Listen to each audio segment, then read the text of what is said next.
Bronx জুতে আমরা উট দেখতে পাচ্ছি। জোনাকিকে নিয়ে প্রথমবার আসলাম ব্রঙ্কস জুতে। এর আগে আমরা বেশ কয়েকবার এসেছিলাম, জোনাকির জন্য প্রথম। আজকে একটু মেঘলা আবহাওয়া। আমরা এখন একটা মনোরেল একটা রাইড নেব। ওয়াইল্ড যেসব ওপেন আর কি মানে অ্যানিমেলগুলো আছে, লায়ন, সিংহ, তারপরে কি বলে এলিফ্যান্ট, ওগুলোকে আমরা দেখবো ট্রেন থেকে। মনোরেল, ওকে দেন আমরা মনোরেল রাইড নেব। সেই কারণে আমরা স্টেশনে বসে আছি। 5 মিনিট পরে আমাদের ট্রেন আসবে বা রেল আসবে। এটা হচ্ছে ওয়াইল্ড লাইফ। এশিয়ান যেসব প্রাণীগুলো আছে মানে একটু বৃহৎ আকার, যারা ওপেন থাকতে পছন্দ করে বা সুবিধা শব্দে, তাদের দেখবো আমরা। এখানে কিন্তু বেঙ্গলি মনোরেল স্টেশন, এই স্টেশনটার নাম। সো একটা ইন্টারেস্টিং বিষয়। সো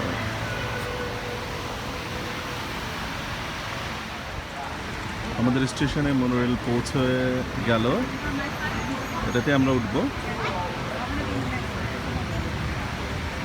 একটা রাউন্ড ঘুরে এসছে যাত্রীদের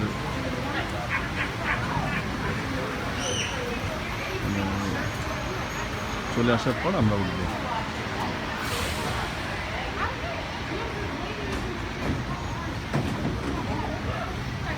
River will be transported to Asia as a fine magic where we will see animals from China to India, Cambodia to Nepal and more.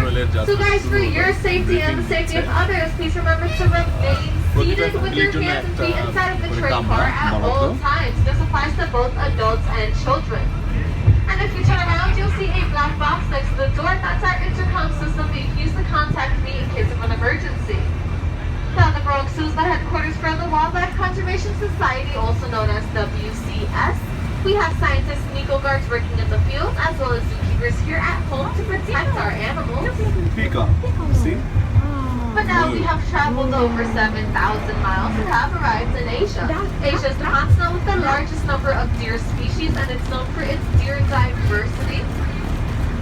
So that small antelope that you saw over to your left on the edge of the meadow is one of our black-buck antelopes. They are known to be sexually dimorphic, meaning that the males and the females look different. So the males are a chocolate brown with long spiral horns, and the females are tan with no horns. But throughout our tour, you will notice a lot of peafowl roaming around, and the peafowl are India's national birds. The males are called peacocks, the females are called peahens, and we do allow them to roam around freely. So again, you will be seeing quite a few of them throughout the entirety of our tour. And in just a few more seconds, you will be seeing a large brown deer. That's one of our Barasinga deer. Barasinga in Hindi means 12 cent, and the males have 12 to 14 points on their antlers, whereas the females do not have antlers. But these two small farm huts that we're now passing actually represent a very interesting WCS story. Hi, farmers in Indonesia live closely with wild animals, like elephants, which we will see shortly. WCS field staff work with local leaders and farmers in Indonesia to come up with the Crop Protection Unit. This unit created many different ways for farming to continue in close proximity of wild animals. One strategy was to soak ropes in chili powder and place them around the crops. Elephants do not like chili and leave the farms alone, allowing the farmer and the animals to share the habitat peacefully.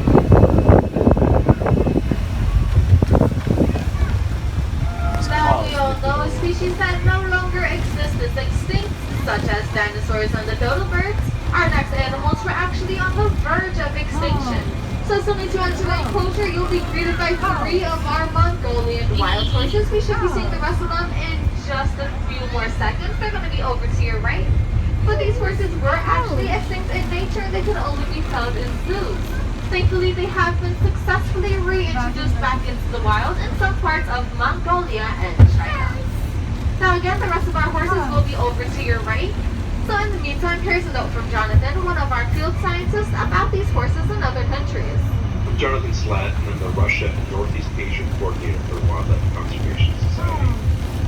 I believe that wildlife has a place on this earth, My job is to find practical solutions that allow people and wildlife to thrive together. There's Jabalski's forest went extinct in the wild in 1960. On a recent trip to Kazakhstan, we found out the ongoing and successful efforts to bring these horses back to the Central Asian steppe. The world needs happy stories. Watch the impossible become possible and to see hope restored. That's what's happening today with Jabalski's forest. As we're coming in closer to the rest of our horses, you may notice some differences between these horses versus our domestic ones.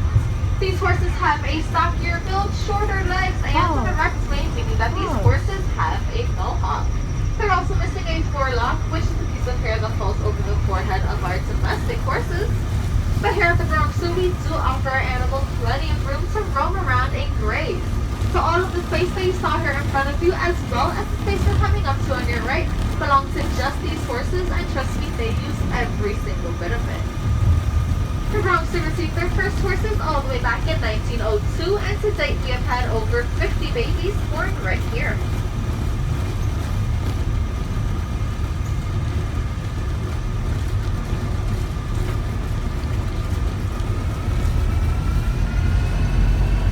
বন্ধুরা, আমি চাইছি যে এই মনোরম ট্যুরটা আপনাদেরকে A to Z দেখাতে। আপনারা ধৈর্য সহকারে দেখুন। আমি যেহেতু আমার হাত কাঁপছে, যেহেতু আমি ধরে আছি আমার এই ফোন বা ক্যামেরা, সো ভিডিওটা করছি, একটু কষ্ট হবে। Species are two very vulnerable and endangered ones. One is small and has curved-shaped antlers, and the other is very large and is hard to miss. I'm talking about our brow antlered deer and the Gower. Now they are both going to be over to the right of this enclosure, so you got a better look at them as you're moving on up ahead. But the brow antlered deer get their name from the curved shape of the male's antlers, and unfortunately we won't be seeing any deer with antlers in this enclosure today because it is a ladies' day out on the fields. But if you start looking over to your right, you'll start to see some large brown cattle. These are called the Gower, and they're the largest wild cattle in the world. Now these animals can stand up to 6 feet tall, 10 feet long, and weigh over 2,000 pounds, which is the same as a small car. And as we're coming in closer, try to take a good look at their horns. If their horns are curved inwards, you're looking at a female, and if they're pointed up slightly, you're looking at a male. Now with their large size and impressive horns, these animals can fight off anything, including a tiger, so trust me, you cannot mess with them. If you look very carefully, you should see 2 of our babies that was born just last month. But both of the species that we have in this enclosure are very vulnerable because they continue to lose their wild spaces in farming.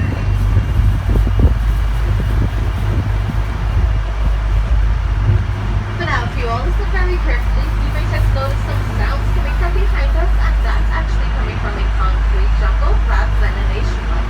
It's easy to forget that the Bronx Zoo sits in the heart of an urban environment, and that noise you may be hearing is actually traffic on the Bronx River Parkway. So if you guys just want to turn around really quick to look behind you, you can literally see the highway right behind us. This large fence line that you see here in front of us is used to reduce the noise of the city traffic for our next animal. So again, I am just going to remind you all to please remain seated. This is probably the worst enclosure to fall into because we are now on the lookout. If you guys look over to your right, you will see our Amir tiger Josie. He's going to be just standing in the grass. Hopefully as you come up closer to him, you guys can get a better look at him. But tigers usually prefer to eat wild pigs and medium-sized deer, and they will typically gorge themselves on a fresh kill, eating up to 40 pounds of meat, which is the equivalent to 160 hamburgers in just one sitting. And after such a large meal, they will not eat again for several days. But again, if you guys look over to your right, you'll see our Amir tiger Josie. He is the second largest tiger that we have here at the monorail, weighing just over 400 pounds. In the back, please sit down. Thank you. And if you'd like to see more of our tigers, you guys can check out Tiger Mountain. Wow, what? Okay, this is a tiger mountain. Over to your right, this large hill in front of us is the back of the Gower enclosure. So towards the end of the day, around 4:30, they do like to come all the way down to these rocks in front of us, and you get a really close-up look of how large these animals actually are. And down to your right, we're entering the back of the first meadow we were in, where we saw plenty of peafowl.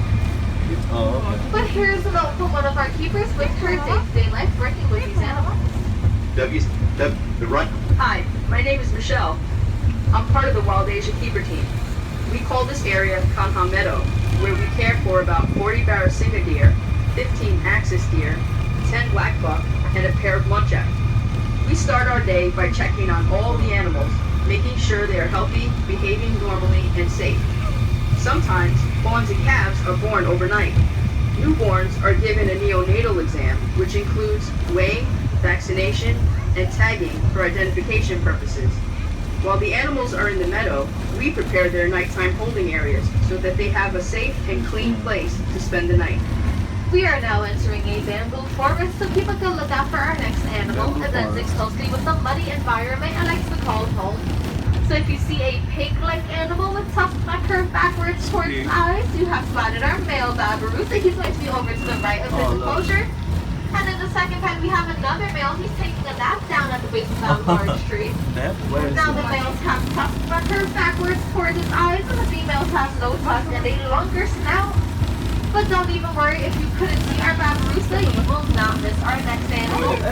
We are now pulling up on the largest land mammal, our Asian elephant Happy.